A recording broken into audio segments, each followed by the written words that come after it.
आणि त्यावरती विश्वासरावांनी सांगितलं की लोकांना आमच्यासारखे मालक कित्येक भेटतील, पण शेतकऱ्यांचा राजा हा जर यांच्या माध्यमातून भेटणार असेल तर तो आनंदच.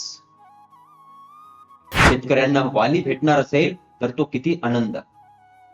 आणि हे ऐकून मासाहेबांना सुद्धा त्या ठिकाणी बरं वाटायचं, जिजाऊंना सुद्धा बरं वाटायचं. मुलखामध्ये आता स्थिरता झाली होती,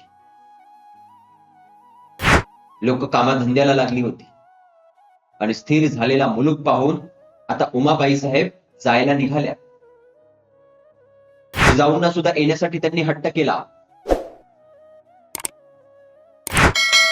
परंतु जिजाऊंनी त्यांच्या मनातली शंका बोलून दाखवली. मला यायला काहीच हरकत नाही, परंतु स्वारींकडून निरोप आल्याखेरीज मला येता येणार नाही.